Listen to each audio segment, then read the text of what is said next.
Okay, so in this video, we're going to go over rental houses versus REITs. And let's say we have $100,000 exactly that we want to invest. We've saved it up, and we know for certain we don't really trust the stock market. We're kind of looking at REITs because we know it's real estate, but no matter what, we know we want to go into real estate. And let's say our buddies told us, well, we should look into rentals, because that's what most people do. Now, I personally, when I was looking into the future, I was going to take out a mortgage, and I was looking at real estate when I was considering everything. And the biggest problem people reminded me of, if you get a bad tenant and they destroy the property, not only do you still have to pay that mortgage, you're out everything. Right? Because you're putting tens of thousands of dollars into what the renters destroyed. But in this example I'm going to give you today, we're going to say we have the best possible scenario. We have great renters.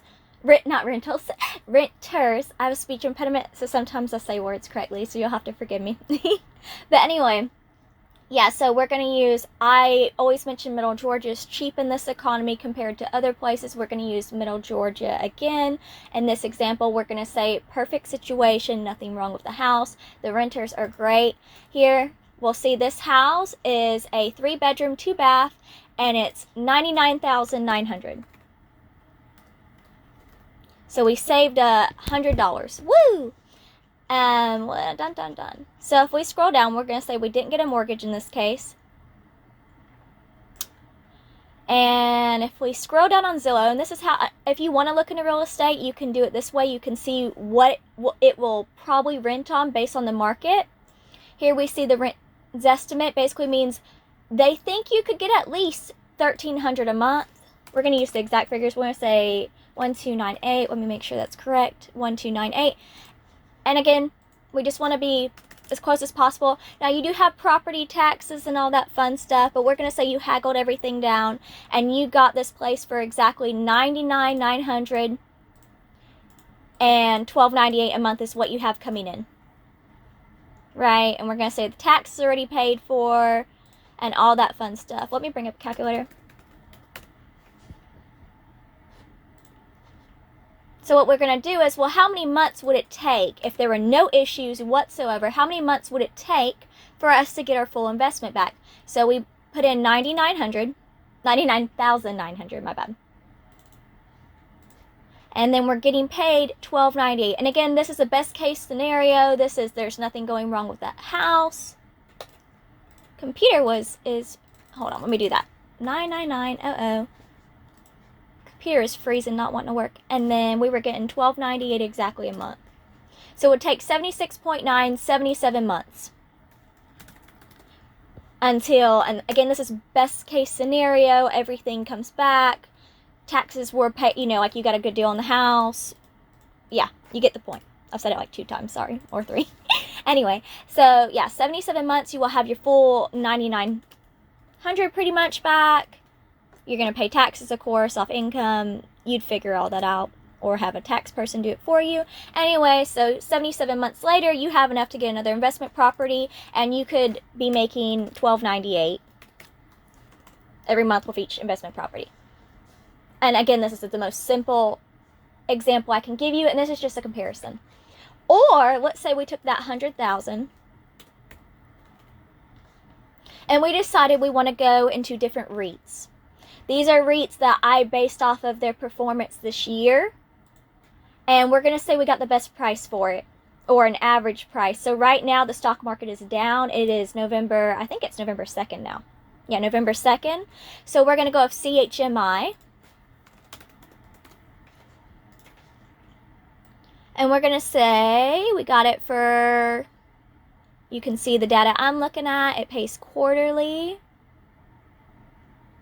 So we're going to say an average of $3.60. And then we're going to make 0.05 monthly, because remember it pays quarterly. So you take that 0.15 divided by 3. You'll get 3.60 for 0.05 a month. Then you have ORC. You can see it fluctuates between about $7 and $9 sometimes. We're going to go with, because it fluctuates late 8 and then low 9, we're going to go with 8 even. We're just going to say we were able to get it for $8 even, and it pays 12 cents every single month.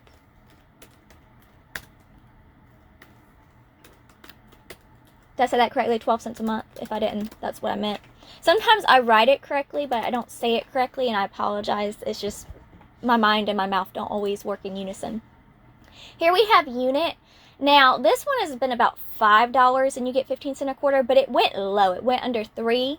So we're going to say we stocked up and got a really good deal, and we're getting, again, that one's 15 cents a quarter, or 5 cents a month. So we're going to say this one's $4 and 0.05 a month. And we're just averaging it monthly, so we get an idea if we were to budget how much we could spend, right? Or how much we would have to continuously reinvest. And then here we have AG&C. It averages, this year it was like 9 to 11, so we're going to go with just $10 even, and it also pays 12 cents a month. Or did I say that correctly? It pays 12 cents a month for $10. And then this one was unit. These are all REITs. Let me make sure unit is a REIT. It should be.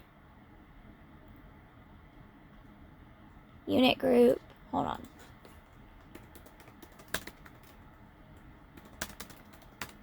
Is unit group a REIT? That's what I want to know. Yep, real estate. Okay, it's a REIT. I just want to make sure my facts are correct. I don't want to give y'all false information. Here we have ARR. It is also a REIT that performed decently well this year.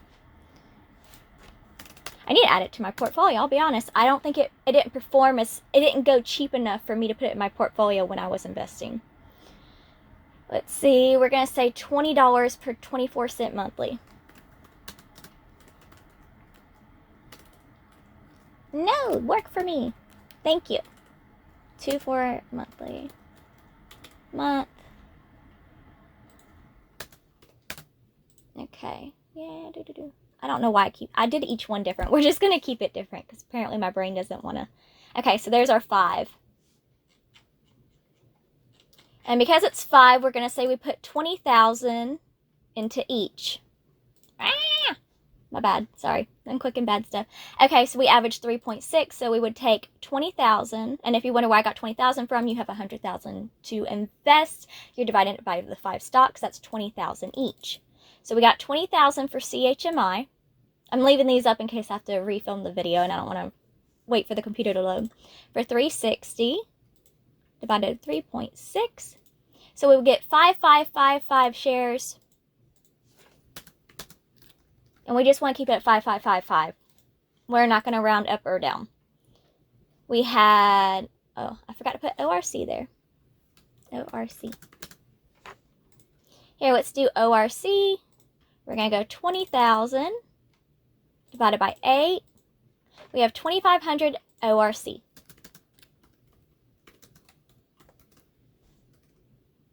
I don't know why I was doing that. My bad. Then we have unit. So we're going to go over here and we're going to say 20,000 divided by 4. We have 5,000 unit. Why are... It's being a meanie. I just want you to work. Okay. I don't know what I did to... There. I was like, I kept clicking it and it kept not...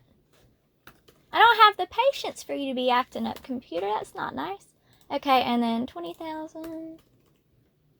That should be 2,000, but... Why can I not type today? 20,000 divided by 10 should be 2,000, yeah. I just want to make sure my math's right, because sometimes I do quick maths and I do the wrong thing. So we're not going to do that. And then we're going to go 20,000 divided by 20. And we're going to say we got 1,000 of that. Okay, and then we're going to take the shares and we're going to times it by how much you're getting every single month, right? So we got 5555 times 0.05. That is bringing us 277.75. And again, keep in mind, these stocks will fluctuate, but you're not dealing with any tenants. You're not dealing with any, you know, the only depreciation you're dealing with is the stock price if it goes down that year, and it's only profit if it goes up. Okay, so we got 2,500 times 0.12. That's 300 a month.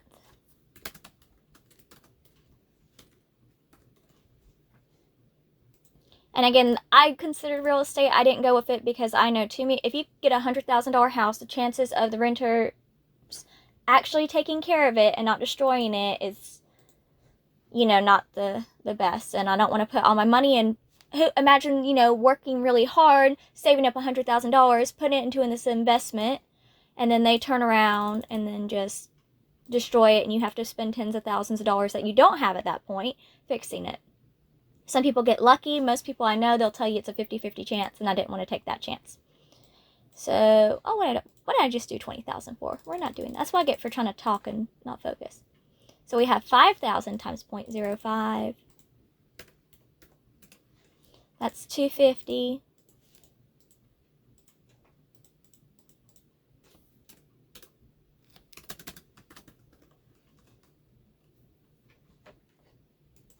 We got 2,000 times 0.12, which is 240. I know a lot of y'all do math a lot quicker. I'm writing everything out for someone who is slower, that does not really get math. I know a lot of people, the problem with stocks is it's a lot of math. It's a lot of math figuring out, am I actually getting my returns back correctly? Am I wasting my money? And that's what I'm typing everything out for, so they can see it and they can go back and do it step by step, so they can repeat that process. Also $240 a month. Oh, look at that. They're about the same. Huh?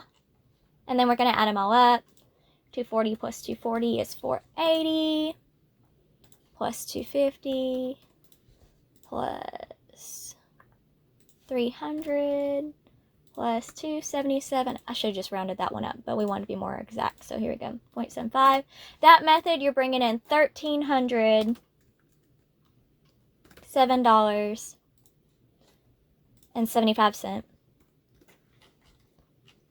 And there you go. There's you saved $100 right here. And this does not include, you're making $1,307.75 a month. You can reinvest in each of these and then make more every single month. So your amount is going up every single month.